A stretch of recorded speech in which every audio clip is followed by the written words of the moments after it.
Terpujilah Kristus Tuhan, Raja mulia dan kekal. Terpujilah Kristus Tuhan, Raja mulia dan kekal. Bapamu tidak menghendaki seorang pun hilang, Ia menghendaki semua orang untuk diselamatkan. Terpujilah Kristus Tuhan, Raja mulia dan kekal. Tuhan bersamamu. Inilah Injil suci menurut Matius. Dimuliakan. Pada suatu hari Yesus berkata kepada murid-muridnya, "Bagaimana pendapatmu? Jika seorang mempunyai 100 ekor domba dan seekor di antaranya sesat, tidakkah ia akan meninggalkan yang 99 ekor di pegunungan dan pergi mencari domba yang sesat itu? Dan aku berkata kepadamu, sesungguhnya jika ia berhasil menemukannya, lebih besar kegembiraan atas yang seekor itu daripada atas yang 99 ekor yang tidak sesat. Demikian juga Bapamu yang di surga tidak menghendaki seorang pun dari anak-anak ini hilang." Demikianlah Injil Tuhan. Terpujilah Kristus.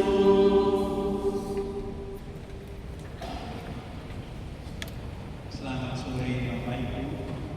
Selamat sore keluarga Bapak John. Saya ingin membuka HP dulu. Saya ingin mengungkapkan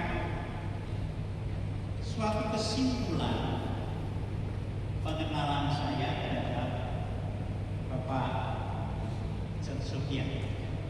Saya buka HP dulu.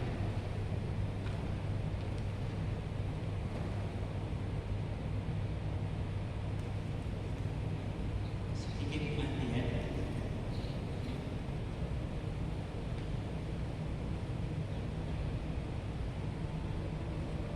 Tidak terdengar. Tidak.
kunjungan di rumah.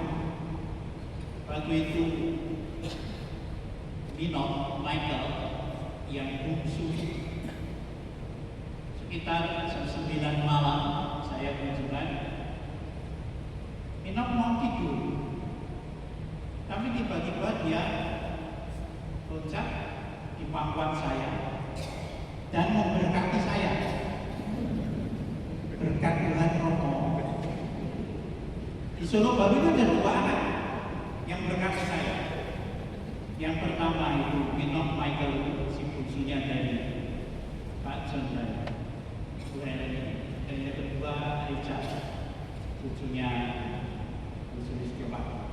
Waktu itu di depan gereja itu saya keluar diberkati. Berkat Bapak Putra Indonesia itu papanya Pak Ibu. Jangan Romo, tidak boleh diberkati. Nah Romo cuma berkati terus, nanti kalau berkatnya habis gimana? Jadi saya dipakai HP itu becas. Dan sesudah itu saya menjadi teman tenis Pak Jo setiap hari Senin jam 10 sampai jam 2. Ada Pak Marwoto, lalu ada Pak Guru, saudara kita Kristen Protestan, ada beberapa.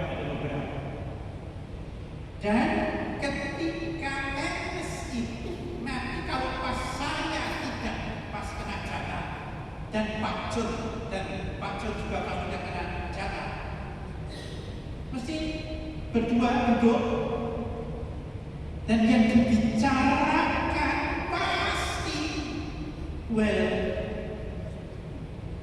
dan keempat putra Andrew, Herman,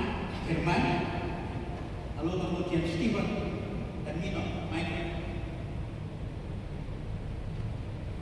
Dan yang sudah dibicarakan adalah pertama mengenai penyesalan diri. Romo saya bagaimana, saya ini bagaimana menjadi suami, bagaimana saya menjadi bapak. Kegelisahan, bagaimana saya bisa menjadi suami yang baik bagi Bu Helen, karena dia sungguh merasakan betapa Bu Helen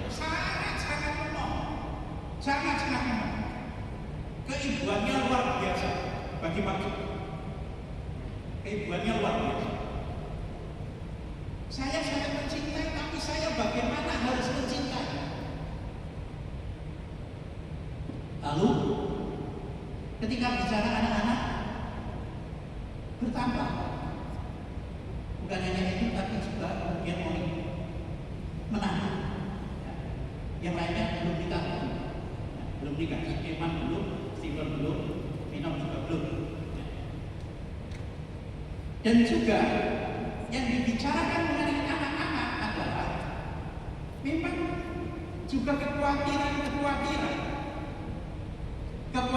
mengenai masa depan anak-anak yang kadang-kala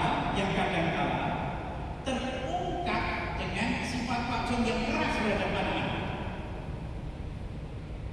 tegas terhadap anak-anak. Baik itu mengenai pendidikan iman, pembinaan iman, pembinaan kemandirian, dan yang ketiga keselamatan. Keselamatan termasuk apakah saya tidak salah ingat, tapi salah satunya anak-anak masih tidak boleh ada yang naik sepeda motor. Iya. Anak-anak saya tidak boleh naik sepeda motor. Soalnya kalau naik sepeda motor nanti kalau tabrak itu langsung. Tapi kalau pakai mobil itu paling tidak mobilnya. Maka saya tidak boleh anak-anak itu naik sepeda motor. Hanya si Minok Michael itu dulu sering kalau hari Jumat malam berapa kali itu saya ajak keliling naik sepeda motor untuk membagi makanan pada tukang-tukang becak. Saya kalau dulu hari Jumat keliling bagi makanan. Kalau ada umat yang berimbang, juga saya bagikan pada tukang-tukang becak gelandangan di pinggir jalan hari Jumat malam, dan berapa kali sih Michael itu ikut saya, ikut saya. Nah Michael pernah mengatakan, Romo saya baiknya jadi Romo atau jadi dokter ya? Kamu jadi dokter saja, jangan jadi Romo. Loh, kenapa Romo? Soalnya kalau nanti kamu jadi Romo, kamu ganteng, masih muda, kamu laris. Aku semakin tua semakin jelek, aku udah tahu nanti. Kamu jadi dokter saja. Tapi saya hanya mengatakan, kalau kamu nanti lulus dokter mau jadi Romo masih bisa. Tapi nanti kalau kamu sekolah Romo keluar mau jadi dokter sulit. Maka kamu pilihlah saja menjadi dokter. Dan memang lalu dia menjadi dokter. Sekarang baru tugas di Nunukan. Pengalaman bersama itu orang yang gelisah terus menerus, gelisah mengenai bagaimana saya bisa mencintai istri secara benar, bagaimana saya bisa membahagiakan istri, dan bagaimana saya bisa mendidik anak-anak secara benar. Yang memang yang paling mengkhawatirkan itu Suminah, karena Minot itu dari 4 bersaudara ini yang paling keras. Romo, Minot, kalau marah dengan istri itu, kalau itu apa? Nyakar itu juga nyakar betul, Romo. Saya sangat khawatir ya. Saya mengatakan, jangan khawatir, Pak Jo. Dia akan mempunyai cinta yang besar. Dia akan mempunyai cinta yang besar terhadap saudara-saudaranya, terhadap keluarga. Saya pernah khawatir dengan itu. Hari-harinya dipenuhi dengan itu, yang hari-harinya dipenuhi dengan itu. Maka bahwa hari ini peringatan 100 hari bukan suatu kebetulan bahwa Pak John dan Bu Helen diberi waktu oleh Tuhan yang peringatannya tanggal 9 September kemarin itu peringatan 41 tahun pernikahan. Pak John sudah ini. Maka diberi waktu oleh Tuhan 40 tahun hidup bersama sebagai suami istri. Dan saya mengatakan pada John, saya mengatakan 40 tahun itu perjalanan Musa keluar dari Mesir ke tanah terjanji. Pengalaman yang penuh dengan berbagai macam suka duka di dalam membangun hidup keluarga, tetapi juga pengalaman banyaknya mukjizat-mukjizat di dalam keluarga. Pengalaman suka duka, tapi juga pengalaman banyak mukjizat di dalam keluarga. 40 tahun, kan saya mengatakan itu bukan suatu kebetulan. Dan pengalaman 40 tahun itu seperti saya merasakan Pak Jo itu hanya mengantar. Begitu Minot selesai kuliah, kemudian menikah, Pak Jo langsung terus sakit,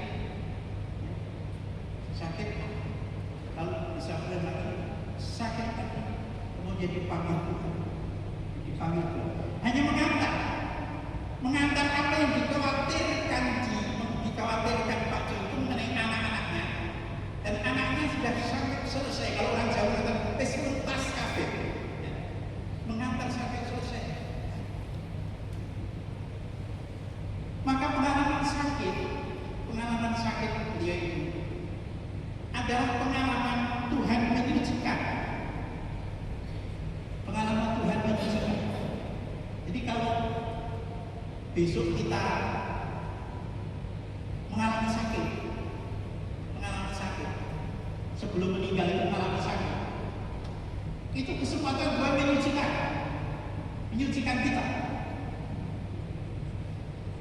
Kalau langsung mati, malah perlu banyak doa, kan?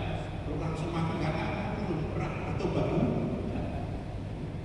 Tapi juga pengalaman apa yang diberikan oleh Pak Jo terhadap keluarga, terhadap istri, dan terhadap anak-anak, terhadap menantu dan cucu,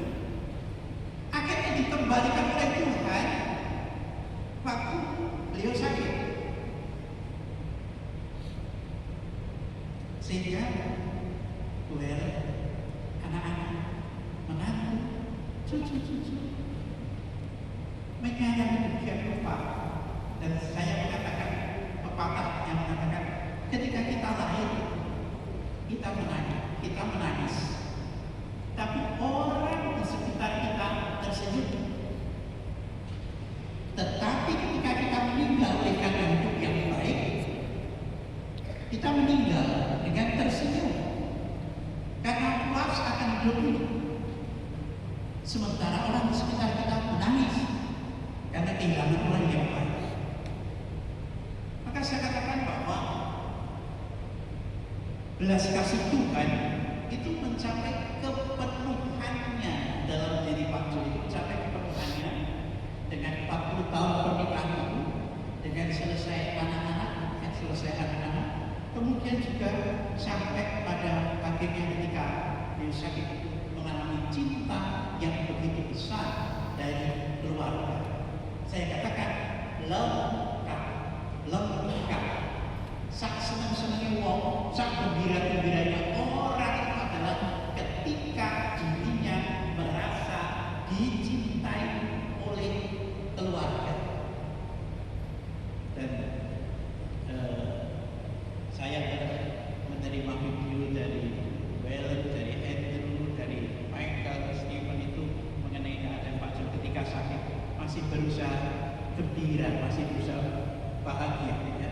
Dan Wellen dan anak-anak mencoba mengajak nyanyi, Amazing Grace dan sebagainya, menyanyikan pengalaman kegembiraan.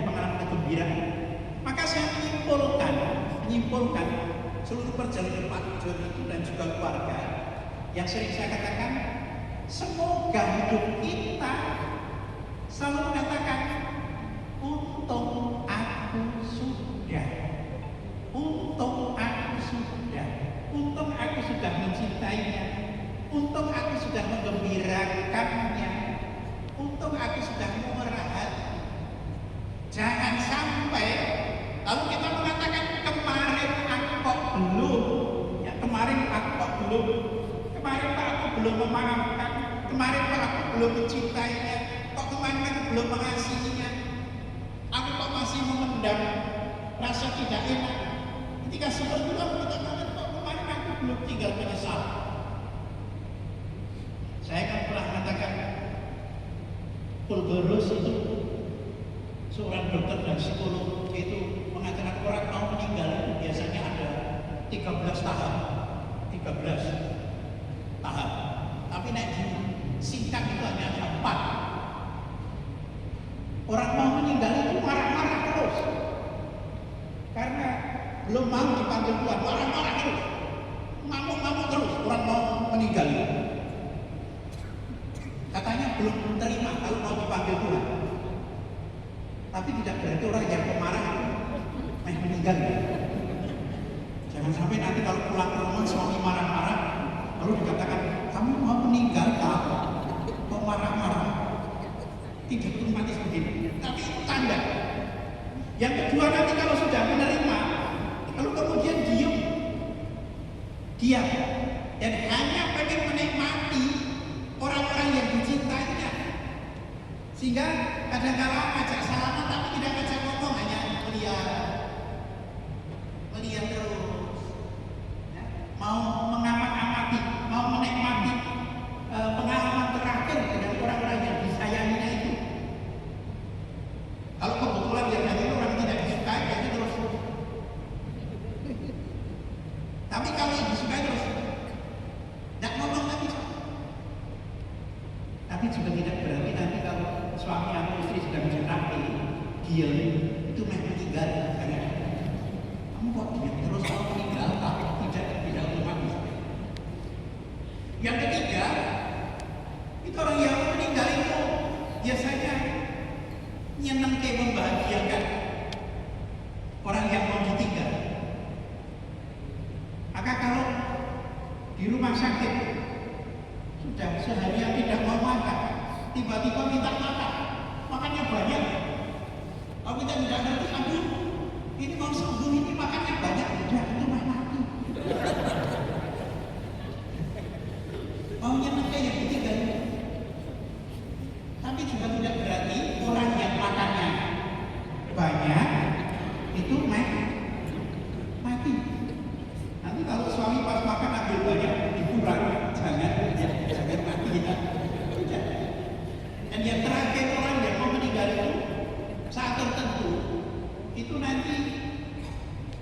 Glipek itu saya tidak ngerti bahasa Indonesianya. Saya juga belum pernah menemukan ada kuliah. Tapi misalnya ini seharian tidak minta apa-apa, kamu tiba-tiba mengatakan kepada istri atau suami, mengatakan, "Mah, aku tolong ambilkan minum ya." Ketika istrinya sedang ambil, kembali sudah meninggal. Karena menurut Kodros dia tidak mau menyaksikan orang yang dicintainya itu ketika dia meninggal dalam keadaan sedih. Tidak mau melihat dia meninggal dalam keadaan sedih. Maka Glipek ketika dia ambil minum lalu meninggal. Tapi juga tidak berarti orang yang minta tolong itu orang Glipek tidak. Nanti kalau di rumah suami minta tolong, "Mas, ayo tolong ambilkan minum." Bareng saja yuk Pak yuk. Tidak, tidak.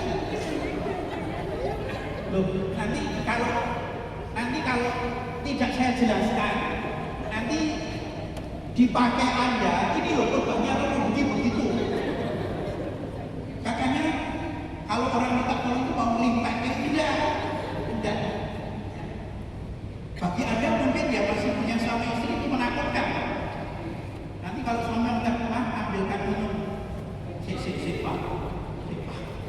Kamu mau minta ambilkan minum betul atau mau Glipek? Seperti itu, ya seperti itu. Dan karena seperti itu, kadang kalau orang tidak ngerti, ya, maka dalam teologi zaman dulu, Gereja Katolik itu ada istilah, ya, yang selalu muncul, ya. Sekarang aku, besok kamu. Seperti itu, ya. Sekarang aku, besok kamu. Maka setiap kali kita berdoa untuk orang yang meninggal, itu kata-kata itu juga merasuk dalam diri kita. Sekarang aku, besok kamu. Hanya besoknya kapan itu kita tidak ngerti. Dan itu yang tidak pernah diberikan oleh Tuhan kepada kita. Karena dalam hidup kan ada, saya katakan ada 3 yang kita rayakan: kelahiran, perkawinan, kematian. Kelahiran kita tidak tahu, tapi diberitahu. Budi, kamu lahirnya tanggal sekian, bulan sekian, tahun sekian. Kamu lahirnya waktu itu begini-begini. Saya tidak tahu, tapi diberitahu. Menikah, Anda tahu kapan menikah. Maka kalau orang yang mencintai, di sini sudah punya program. Wah, nanti ulang tahun pernikahanku dengan istriku 10 tahun akan saya kasih istriku cincin 10 gram. Misalnya, kalau jaminan atau anjing masing-masing 10 gram. Nanti kalau 25 tahun istriku akan saya kasih anjing masing-masing 25 gram. Sampai 75 tahun 75 gram. Itu karena merayakan perkawinan. Dan yang ketiga yang kita rayakan adalah kematian. Kematian ini kita tidak tahu, tapi juga tidak mau diberitahu. Kalau diberitahu marah, nggak percaya praktekkan. Nanti di rumah, "Mah, kamu kok merasa nanti kamu 2 hari lagi meninggal?" Saya yakin istri itu sudah mengatakan, "Sama ya Pak, aku juga merasa kamu malah 1,5 hari lagi meninggal." Bagian yang terakhir ini kita tidak tahu, tapi juga tidak mau diberitahu. Maka saya mengatakan, mari kita bersama mencontoh bagaimana kehidupan kita supaya kita nanti selalu mengatakan, "Untung aku sudah." Saya yakin Hujan mengatakan, "Untung aku sudah, ya, untung aku sudah." Anak-anak, menantu dan cucu, untung aku sudah, ya, untung aku sudah.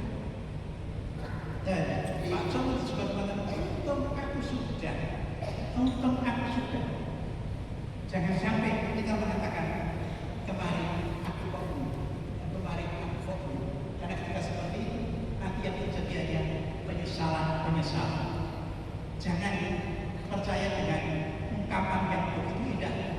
Tidak ada kata terlambat. Itu bukan kata-kata kitab suci. Dalam kitab suci, gadis-gadis bodoh itu terlambat. Pintu tutup. Ya. Gadis-gadis bodoh itu terlambat. Karena kita masih beritahu, mari kita